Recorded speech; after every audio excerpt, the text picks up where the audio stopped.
पता नहीं, इन्हें भी प्रोफेसर कहना चाहिए कि आचार्य कहूँ मैं, वैसे जो इन्हें मंजूर है।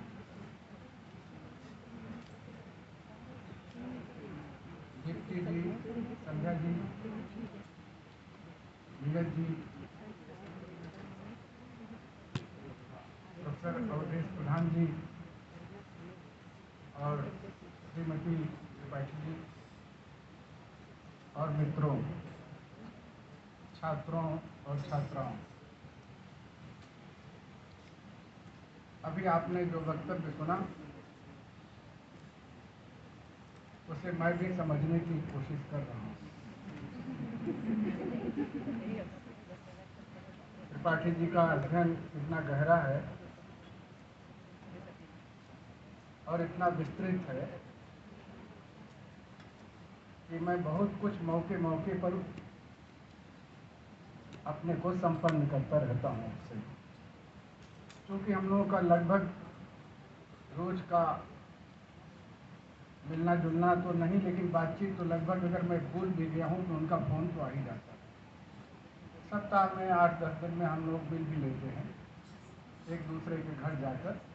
इसलिए मुझे ये सुविधा रहती है कि मैं अपनी बहुत सारी जिज्ञासाएँ किताबों की ओर न जाकर बल्कि इनके पास जाकर निपटा लेता हूँ। ये ज़रूर है कि आज जो इन्होंने व्याख्यान दिया वो अभी जो नए नए छात्र हैं उस व्याख्यान की बौद्धिकता से और छात्रों की तैयारी में काफ़ी अंतराल है और स्वाभाविक है। क्योंकि हम लोग जिस तरह से कक्षाओं में रामायणी को बांट बूट के पढ़ा रहे हैं कि 5 सर्ग या 2 सर्ग, कितने सर्ग पढ़ाए जाते हैं मुझे मालूम नहीं। हम लोगों के ज़माने में 5 सर्ग पढ़ाए जाते थे और मैं तो उस आचार्य के परिसर में था जिसने कामायनी के अंतिम प्रूफ देखे थे। क्योंकि प्रसाद जी जब बीमार हो गए थे तो उनकी जो कामायनी छप रही थी लीडर प्रेस में, तो वाचस्पति पाठक ने प्रसाद जी को लिखा था एक पत्र, वो मैंने अपनी किताब में भी दिया है कि आप प्रायः प्रूफ देखते हुए पाठों को, मूल पाठों को भूल जाते हैं। नंदलाल वाजपेयी को वो ओरिजिनल पाठ याद है, इसलिए आप एक बार प्रूफ देखने के बाद उन्हें दे दिया करें, तो जहां आपको कोई विस्मरण होगा वो उन पाठों को ठीक कर दो। तो इसलिए वहां भी जब 5 ही सर्ग हमको पढ़ाए जाते थे तो इसलिए नहीं पढ़ाए जाते थे कि 5 ही सर्ग पढ़ना है, बल्कि कक्षा में ढेर सारे कवि थे, निराला भी थे, मैथिली शरणगुप्त भी थे और अज्ञेय भी थे, नागार्जुन भी थे। तो प्रसाद के लिए जितना वक्त कक्षा को मिलना चाहिए उतना तो नहीं मिलता। और सच पूछिए तो प्रसाद कक्षा में पढ़ाने लायक है ही नहीं, क्योंकि अब तो बिल्कुल नहीं है। क्योंकि कक्षाओं की जो मानसिक तैयारी है वो तो इस योग्य है ही नहीं कि वो प्रसाद को पकड़ पाए। तो इसलिए प्रसाद को पढ़ने के लिए होना ये चाहिए कि या तो उनको एक विशेष कवि के रूप में रखा जाए, और मैं तो ये भी मानता हूं कि प्रसाद को तब तक नहीं समझा जा सकता। एक किताब तो जिनकी ओर इशारा किया, काव्य और कला तथा अन्य निबंध, अगर किसी ने उस किताब को नहीं पढ़ा है तो प्रसाद को बिल्कुल नहीं समझ सकता। और मजेदार बात है कि अधिकांश लोगों ने बगैर उसको पढ़े हुए प्रसाद पर किताबें लिखी। और दूसरी बात यह कि प्रसाद, नाटककार प्रसाद को न पढ़ा जाए और कथाकार प्रसाद को भी न पढ़ा जाए, समझ में नहीं आता कि प्रसाद नाम का आदमी है कैसा। शाही जी ने अभी प्रेमचंद प्रसाद की चर्चा की थी। ये तो सब जानते हैं, सामान्य लोग जानते हैं कि प्रेमचंद को प्रसाद का नाटक में अतीत की ओर जाना पसंद नहीं था और प्रेमचंद ने जो चिट्ठियां लिखी उसको आप पढ़िए। उन चिट्ठियों में उन्होंने लिखा भी है कि मैंने, वैसे किताब का नाम स्कंदगुप्त है, प्रेमचंद ने कुछ गलत नाम लिख दिया है अपनी चिट्ठियों में। स्कंदगुप्त पर उन्होंने कहा था कि प्रसाद जी तो गड़े मुर्दे उखाड़ते हैं, लेकिन जब वो बंबई गए और वहाँ मैंने देखा कि प्रसाद जी को लिख रहे हैं एक चिट्ठी, वो उस चिट्ठी में लिख रहे हैं कि अगर आप सीता पर एक काव्य लिख देते, फिल्म लिख देते, तो हमारे जो माने फिल्म बनाने वाले हैं वो इसको बनाना चाहते हैं। प्रसाद जी ने इसको कोई जवाब नहीं दिया। एक तरफ वो प्रेमचंद थे जो कह रहे थे कि आप तो गड़े मुर्दे उखाड़ते हैं, और दूसरी तरफ वो प्रेमचंद थे जो कह रहे थे कि आप सीता पर एक फिल्म लिख दीजिए। प्रसाद जी ने क्या जवाब दिया है वो तो हमको मिला नहीं, लेकिन प्रेमचंद जो हंस निकालते थे, ये तो सारी दुनिया को पता है कि हंस नाम जो है वो प्रेमचंद का दिया हुआ नहीं है, जयशंकर प्रसाद का दिया बना हुआ। जागरण में भी प्रसाद जी ने उनकी काफी मदद की थी, और दोनों की पहचान एक ही शहर में रहते हुए सुभद्रा कुमारी चौहान के जीजा डॉक्टर हरेंद्र सिंह ने करवाई थी अपनी डिस्पेंसरी में। दोनों एक दूसरे को जानते थे, लेकिन एक दूसरे के चेहरे से पहचानते नहीं। तो उन्होंने दोनों से पूछा, एक दिन अचानक दोनों साथ आ गए दवा लेने, तो आपको जानते हैं। दोनों देखने लगे तो उन्होंने दोनों का परिचय कराया कि ये जयशंकर प्रसाद है और प्रेमचंद। उसके बाद जो गहरी दोस्ती हुई है, तो ऐसी दोस्ती हुई कि प्रेमचंद प्रसाद को ये कहने की कोशिश कर रहे तमाम लोगों से कि प्रसाद जी बहुत खूबसूरत आदमी है, उनको देखते ही प्यार हो जाता। मैंने स्थिति थी, पता नहीं कैसे ये भ्रम लोगों ने पैदा कर दिया है। प्रेमचंद की जो चिट्ठियां हैं उनको आप देखिए, उसमें सारी बातें लिखी हुई है। मैं कोई अपनी ओर से कोई कल्पित बात नहीं कह रहा हूँ, मेरी किताब में भी कुछ बातें हैं। दूसरी बात यह है कि प्रेमचंद और प्रसाद दो काम अलग अलग कर रहे थे। प्रेमचंद की चिंता यह थी कि जो हमारा तात्कालिक भारत है उसकी बुनियादी वेदना क्या है, और उस वेदना का कोई निदान है कि नहीं। प्रसाद वो काम नहीं कर रहे थे, उनका बुनियादी काम ये नहीं। प्रसाद का बुनियादी काम ये था कि ये जो भारत है हजारों साल का, इसकी बुनियादी चेतना क्या है, और वो चेतना अगर खत्म हो गई तो भारत बचेगा कि नहीं बचेगा। ये दोनों में फर्क था, लेकिन दोनों ही भारत को लेकर काम कर रहे थे। काव्य और कला तथा अन्य निबंध को आप देखें, शुक्ल जी ने जो कुछ प्रसाद को लेकर और छायावाद को लेकर लिखा है, और मजेदार बात है कि प्रसाद जी की गद्दी पर बैठते भी थे शाम को ये लोग, शुक्ल जी भी जाते थे। कैसी संबंधदारी रही होगी, रिश्ता रहा होगा कि बौद्धिक स्तर पर बहसें भी चल रही हैं और शाम को ठंडी भांग वगैरह भी अपना चल रही, पान भी खाया जा रहा है, एक दूसरे का सम्मान भी किया जा रहा है। ये रिश्ते थे। तो उस स्थिति में कह रहा हूं कि शुक्ल जी ने जो कुछ लिखा है उसमें काव्य और कला तथा अन्य निबंध में प्रसाद जी ने एक ही बहुत ही आक्रामक वाक्य लिखा है कि हमारे विज्ञ आलोचक जो हैं उनको जातीय स्वरूप की स्मृति नहीं है, विस्मृति हो गई। माने रामचंद्र शुक्ल को कह रहे हैं कि इनको अपने जातीय स्वरूप की स्मृति नहीं। ये कोई छोटा वाक्य नहीं। और शुक्ल जी ऐसे साधारण व्यक्ति नहीं थे, ये हम भी आज जानते हैं और तब प्रसाद जी भी जानते थे। इसलिए प्रसाद जी ने इसे लिखने के पहले 10 बार सोचा कि उनको ये कहने का अधिकार है कि नहीं, और ये जो कह रहे हैं उसका कोई जस्टिफिकेशन होगा कि नहीं। और वो जस्टिफिकेशन उन्होंने दिया, वो आप पढ़ेंगे तो आप देखेंगे। तो मैं ये कह रहा था कि प्रसाद की जो चिंता थी वो चिंता वही थी जिसकी ओर शाही जी ने इशारा किया। 1909 में हिंद स्वराज आता है और गांधी जी कहते हैं कि पश्चिमी सभ्यता जो है राक्षसी है, ये दूसरों को गुलाम बनाने में माहिर है, ये आदमी को आदमी नहीं रहने देती है। और कामायनी में भारत का नागरिक कैसे मनुष्य बन सके, अपनी मनुष्यता को बचाए रख सके, इसकी कोशिश प्रसाद कर रहे हैं। आप देखेंगे कि कामायनी भी पश्चिम से लड़ रही है। हालांकि अभी इस पर काम नहीं हुआ है कि कामायनी किस तरह से पश्चिम से लड़ रही है।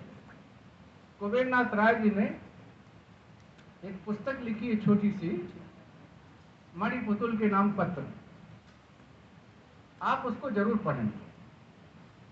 उसमें उन्होंने लिखा है कि हारे हुए भारत का मुकदमा 4 लोग मिलकर लड़ रहे थे। उसमें एक नाम गांधी का था, एक नाम रविन्द्रनाथ का था, एक आनंद कुमार स्वामी का था और एक विवेकानंद का था। हालांकि मैं मानता हूं केवल 4 लोग नहीं लड़ रहे थे। आर्य समाज के प्रवर्तक दयानंद भी उसी पश्चिम से टकरा रहे थे। और मैंने लिखा कि जयशंकर प्रसाद भी अपने सारे लेखन में उसी पश्चिम से टकरा रहे थे, क्योंकि बार बार आप चंद्रगुप्त नाटक पढ़िए, आप कामायनी पढ़िए, आप ध्रुव स्वामी पढ़िए, तो आपको पता चल जाएगा कि प्रसाद क्या क्या कैसे कैसे कह रहे हैं। ये जो कामायनी का चिंता सर्ग है, जहां वो मनुष्य और प्रकृति के रिश्तों को निर्धारित करने की और संकेतित करने की कोशिश कर रहे हैं कि प्रकृति से मनुष्य जीत जाएगा क्या।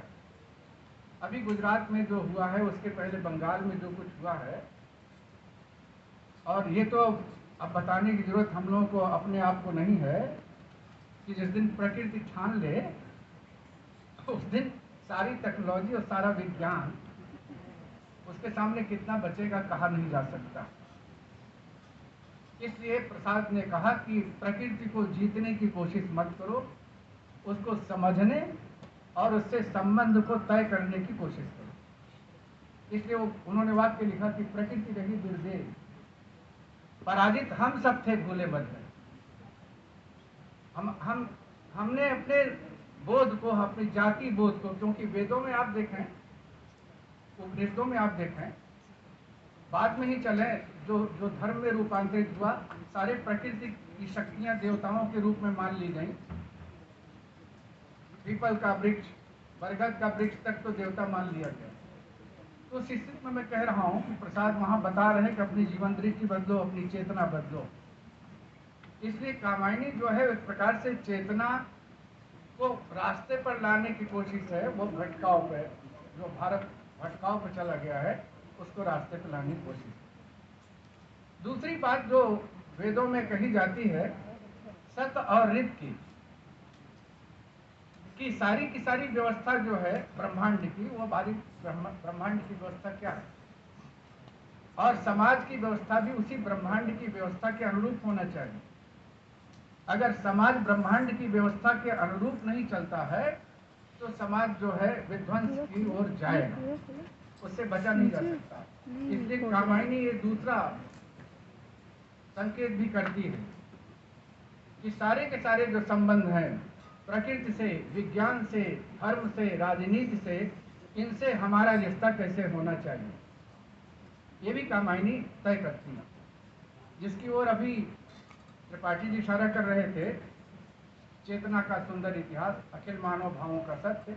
तो चेतना का जो सुंदर इतिहास है वो हमारे पास अब बचा कम है, क्योंकि ज़्यादातर जब मैथिली शरण गुप्त ये सवाल भारत भारती में उठा रहे हैं कि हम कौन थे, क्या हो गए हैं, तो तो सवाल बहुत महत्वपूर्ण था। ये अलग बात है कि उसका जवाब वो ठीक नहीं दे पाए,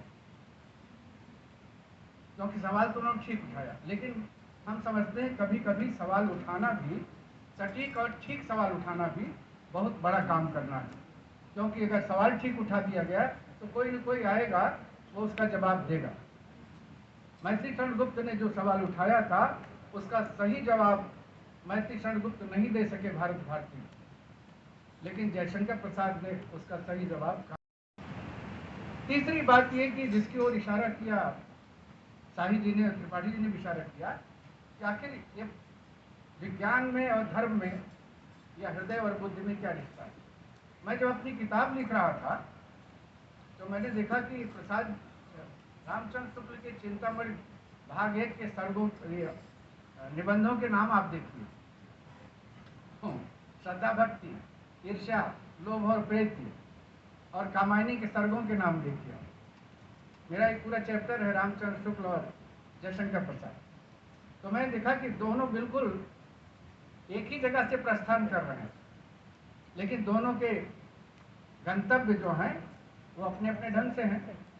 तो इसलिए मैं कह रहा हूँ आपसे कि ऐसा भी नहीं है कि प्रेमचंद और जयशंकर प्रसाद और रामचंद्र शुक्ल अपनी अपनी कोशिशों में कमजोर थे या सावधान थे, लेकिन आज हमको जरूर ये तय करना है कि कामायनी को लेकर के अगर हम सोच रहे हैं तो कामायनी ने जो सोचना शुरू किया है भारत को लेकर के, वो भारत क्या अभी है, एग्जिस्ट कर रहा है क्या? क्योंकि जो भारत की चेतना है क्या वो अपनी जगह पर है? मैं कहना ये चाहता हूं कि गांधी हमें कहां ले जाना चाहते थे और हमारे समय के लोग हमें कहां ले जाना चाहते हैं, इस पर विचार होना चाहिए। गांधी क्या पूरी की पूरी सभ्यता के विरुद्ध थे, या वो बिल्कुल ही हमें एक असभ्य प्रदेश में ले जाना चाहते थे, या हमें एक ऐसे सभ्य किंतु मानवीय प्रदेश में ले जाना चाहते थे जहां मनुष्यता की भी रक्षा हो सके और सभ्यता की भी रक्षा हो सके। जहां केवल सभ्यता ही सभ्यता बचे और मनुष्यता न बचे तो ऐसी सभ्यता किस काम की? इसलिए आप देखिए, प्रसाद की जो राष्ट्रीयता है वो भी किसी भूगोल के अंतर्गत नहीं है। चंद्रगुप्त नाटक में आप जरा देखिए, वो जो उनका गीत है, अरुणे हमें मधुमेह देश हमारा, उसमें जो वाक्य है, जहां पहुंच अनजान क्षितिज को मिलता एक सहारा। अब मैं अनजान शब्द पर टिक गया। क्षितिज तो वैसे ही किसी माप का नहीं होता, वो लिख रहे हैं अनजान क्षितिज। अनजान क्षितिज का अगर हम बहुत मोटा अर्थ लगाएंगे तो वो सृष्टि जो अब तक हमारे द्वारा जानी नहीं गई है, जिससे हम परिचित नहीं हैं, उसको भी अगर एक सहारा देने की शक्ति किसी में है तो इस धरती में है। ये प्रसाद कह रहे हैं। ऐसी कल्पना तो राष्ट्रीयता के तहत जो पॉलिटिकल और संवैधानिक राष्ट्रीयता उसमें भी नहीं की जा सकती, लेकिन प्रसाद कह रहे हैं क्योंकि कभी कह रहा है और कभी कह सकता है। क्योंकि चंद्रगुप्त नाटक में यही कवि है जो कह रहा है कि ब्राह्मण न किसी के राज्य में रहता है, न किसी के दिए हुए अन्न पर पलता है, वह स्वदेश में विचरता है। यह भी जयशंकर प्रसाद ही कह रहे हैं। तब ये स्वदेश कौन सा है? क्या ये वही स्वदेश है जो गांधी का हिंद स्वराज है? क्योंकि गांधी की हिंद स्वराज की हम आपको याद दिलाएं तो गांधी से एक सवाल पूछा गया है उसमें, और सवाल ये पूछा गया है कि आप तो कहते हैं कि आप किसी के दुश्मन नहीं, किसी के शत्रु नहीं हैं, तो फिर अंग्रेजों के पीछे क्यों लगे हुए? वह भी अगर यहाँ रहना चाहें तो आपको क्या परेशानी है? ये गांधी से सवाल पूछा जा रहा है हिंद स्वराज में, और गांधी ने जो जवाब दिया है वो सुनिए। गांधी ने जवाब दिया कि हमको किसी के यहाँ रहने से कोई परहेज नहीं, कोई परेशानी नहीं। तो पूछता है कि फिर क्या बात है? तो कहते हैं बस एक शर्त है मेरी कि कोई भी आदमी यहाँ रह सकता है दुनिया का, लेकिन अंग्रेज भी रहना चाहता है तो रहे, लेकिन शर्त एक ही है कि उसे अपनी अंग्रेजियत भुलाना पड़ेगा। अब अंग्रेजियत क्या है? अंग्रेजियत का मतलब the western type of civilisation. तुम जिस तरह से विश्व को देखते हो, तुम जिस तरह आदमी को देखते हो, तुम जिस तरह समाज को देखते हो, तुम जिस तरह से सभ्यता को देखते हो, हम भारत के लोग उस तरह की सभ्यता नहीं देखते। ये प्रसाद की और गांधी की विशेषता है। इसलिए प्रसाद को तब तक नहीं समझा जा सकता जब तक काव्य और कला तथा अन्य निबंध नहीं समझा जाएगा, कि हमें अपनी चेतना के स्वरूप का परिचय नहीं प्राप्त होगा। और तब तक भी नहीं समझा जा सकेगा जब तक हम गांधी के हिंद स्वराज की आत्मा को न समझ लें। तो ये बातें मैं अभी इसलिए कह रहा था, त्रिपाठी जी का व्याख्यान काफ़ी गंभीर और लंबा था, इसलिए मुझे अभी 2-3 व्याख्यान और इन 2 दिनों में देने हैं। बीच बीच में मैं बातें करता रहूँगा। एक बात और मैं कहना चाहता हूँ कि मुक्तिबोध ने जो कामायनी पर काम किया, उसके पहले तो सबसे पहला काम तो हमारे गुरुजी ने किया था, जिनसे मैंने प्रसाद को पढ़ना सीखा। और मैंने उनसे कहा कई बार, क्योंकि उनके जीवन के अंतिम दिनों में मैं उनके निजी सहायक के रूप में भी 24 घंटे साथ रहता था। तो एक दिन मैंने उनसे कहा कि आपने जयशंकर प्रसाद वाली किताब में एक जगह लिखा है कि एक दिन आप गए तो प्रसाद जी ने आपसे कहा, आइए प्रभु। तो वहाँ आप आगे लिखते हैं कि मैंने उनसे पूछा कि आप मुझे प्रभु क्यों कह रहे हैं? तो प्रसाद जी ने कहा कि मैं तो सबको शिव के रूप में ही देखता हूँ, ये टुकड़ा है। तो मैंने कहा ऐसे बहुत सारे टुकड़े आपको याद होंगे, आप संस्मरण के रूप में लिख देते तो कुछ हम लोगों की जानकारियाँ बढ़ती हैं। तो उन्होंने कहा कि अब वो सब लिखने से क्या फ़ायदा, वो टाल गए। उसी दिन से मेरे मन में ये था कि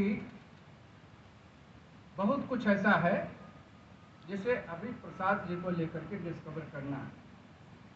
तो मैंने एक थोड़ी कोशिश की, हालांकि अभी बहुत सारी बातें उससे छूटी हुई, लेकिन वो कोशिश मैंने इसलिए की कि कई बार मुझे एक बात पहुंचती थी कि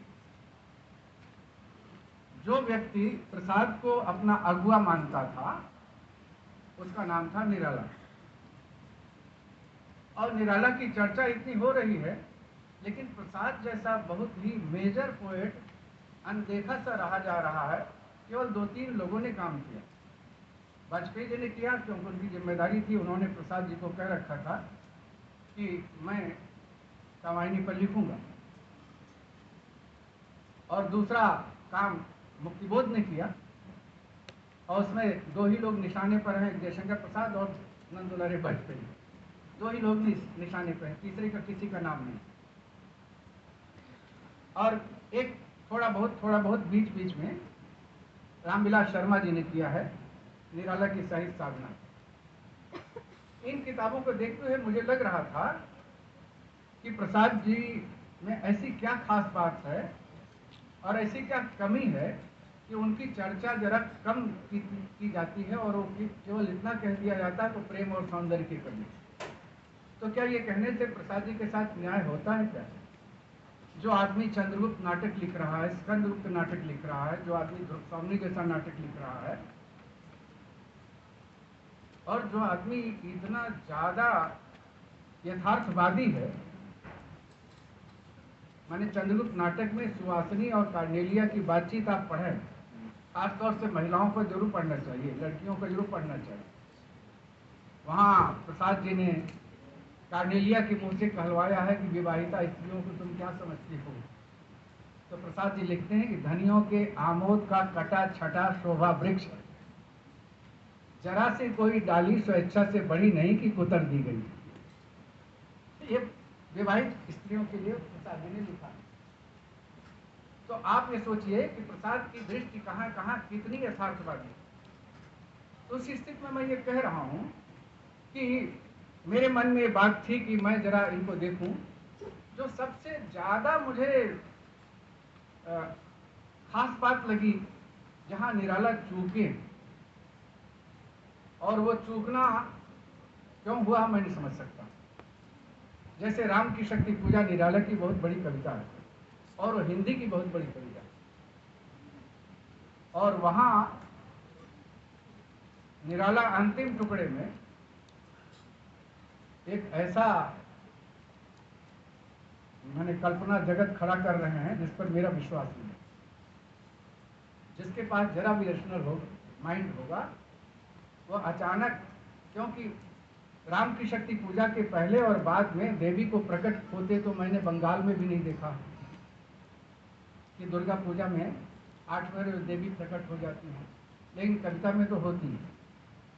तो मुझे लगा कि ये कहीं न कहीं बियॉन्ड रीजनिंग बात की जा रही है, इरेशनल है कि नहीं है ये मुझे नहीं मालूम। दूसरी बात, जब निराला शिवाजी के नाम, शिवाजी का जो पत्र है वो लिखते हैं जिसमें वो जयसिंह से कहते हैं कि तुम राजपूत हो, क्षत्रिय हो और मैं भी हिंदू हूँ, और तुम औरंगजेब के खिलाफ मुझसे, औरंगजेब के पक्ष में मुझसे लड़ने चले आए हो, तुम्हें तो मेरा साथ देना चाहिए। आप सोचिए कविता कब लिखी जा रही है? उस समय लिखी जा रही है जब भारत अपनी आज़ादी की लड़ाई लड़ रहा और हिंदू मुसलमान दोनों के रिश्तों को नजदीक लाने की कोशिश हो रही है। प्रसाद जी ने एक कविता लिखी राणा प्रताप पर, उसको आप पढ़ें। और प्रसाद जी ने हिंदू मुस्लिम रिश्तों को लेकर के महाराणा प्रताप पर महाराणा का महत्व शीर्षक जो कविता है उसको आप पढ़ें ध्यान से। उसमें रहीम की पत्नी का अपहरण अमर सिंह करवा लेते हैं और ले जाते हैं महाराणा के पास उनकी पालकी को। तो महाराणा को कहते हैं हमने सेनापति की पत्नी बेगम का अपहरण करा लिया है पालकी का। तो महाराणा ने उनको बहुत डांटा, अपने सैनिकों को डांटा कि क्या राजपूतों का यही चरित्र रह गया है कि शत्रु खेमे की किसी स्त्री को तुम अपहरण करके लाओ?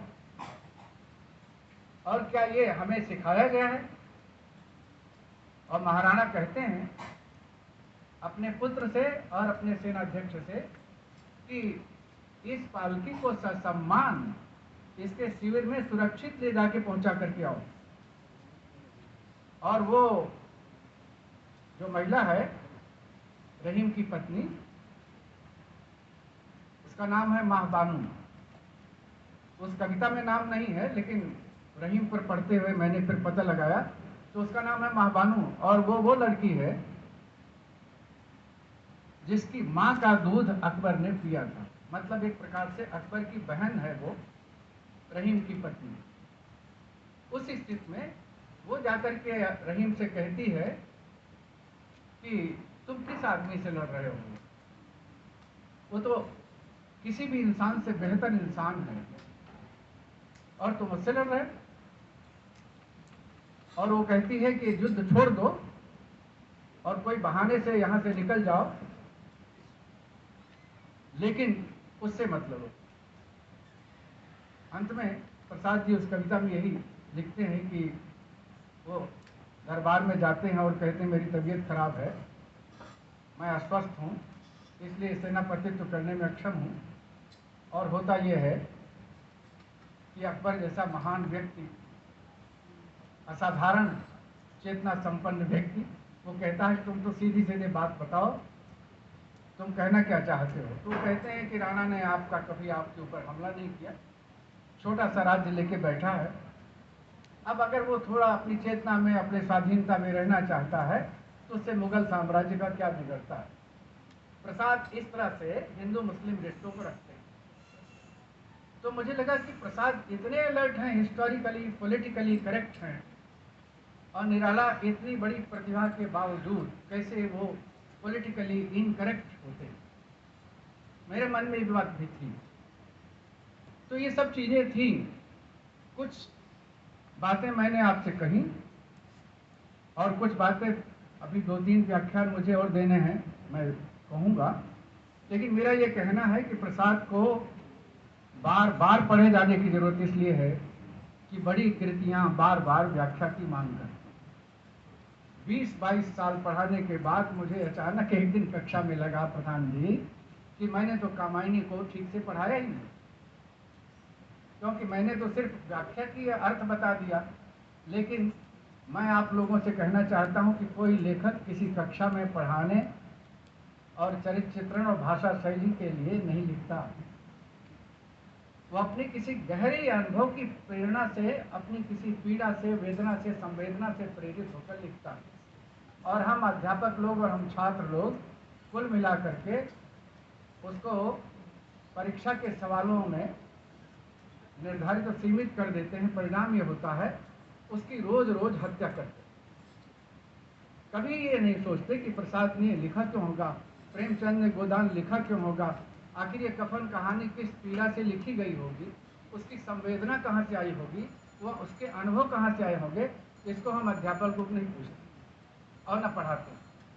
असली सवाल तो ये है कि देखना ये पड़ेगा कि कामायनी लिखने के पीछे प्रसाद का मंतव्य क्या था, क्यों कंकाल लिखा उन्होंने, क्यों तितली लिखा, क्यों इरावती की ओर जाना चाहते थे।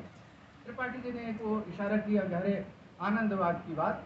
तो मैं अपनी ये बात कह के समाप्त करूंगा कि प्रसाद जी बौद्ध दर्शन को पसंद तो करते थे, लेकिन बौद्ध जीवन दर्शन भारत का जीवन दर्शन बन जाए, इसे उन्होंने कभी मंजूर नहीं किया। और इसका उदाहरण मैं अपनी ओर से नहीं दूंगा, आप चंद्रगुप्त नाटक पढ़ें, उसमें इसका उत्तर है। और चाणक्य ने कह दिया है कि वैराग्य के लिए तो ठीक है, लेकिन गार्हस्थ्य के लिए ठीक नहीं। जिसको अपना संन्यास लेना हो चला जाए अपना, लेकिन इससे राष्ट्र और समाज की रक्षा नहीं होगी। और ये तो इतिहास गवाह है कि जैन धर्म और बौद्ध धर्म आने के बाद इस देश में पराजय का इतिहास सबसे लंबा रहा। तो उस स्थिति में प्रसाद जी इस बात को जानते थे, इसलिए जो उपन्यास वो लिख रहे थे अंतिम दिनों में इरावती, उसमें वह जो कहना चाह रहे थे, अगर वो उपन्यास पूरा होता तो शायद वह कामायनी से आगे की कृति होता पॉलिटिकली और हिस्टोरिकली। तो मैं इतना कहना चाहता हूँ कि प्रसाद को समझने के लिए 3 दिन इन्होंने रखा है। मैं तो समझता हूँ कि उसको 7-8 दिन कभी चर्चा में होना चाहिए, लेकिन क्योंकि इतना लंबा वितान है, इतने सवाल उन्होंने छोड़े हैं, इतनी बातें कही हैं उन्होंने, कि उसको 1-2 कक्षाओं और 1-2 व्याख्यानों में निपटाया नहीं जा सकता। और इसे सोचना पड़ेगा और हमको भूल जाना पड़ेगा कि वो प्रेम और सौंदर्य के कवि हैं। केवल वह प्रेम और सौंदर्य के कवि भी हैं, क्योंकि जिसको प्रेम पसंद नहीं है, मैं समझता हूँ उसको पुरुषार्थ भी शायद ही पसंद न हो। इसलिए प्रेम और पुरुषार्थ में एक एकता है, अन्विति है। इसलिए आचार्य हजारी द्विवेदी का वाक्य कहते हुए मैं आपसे विदा लेना चाहूँगा कि जो जाति जितनी पुरुषार्थी होगी, उसका जीवन उतना ही विलासमय होगा। धन्यवाद।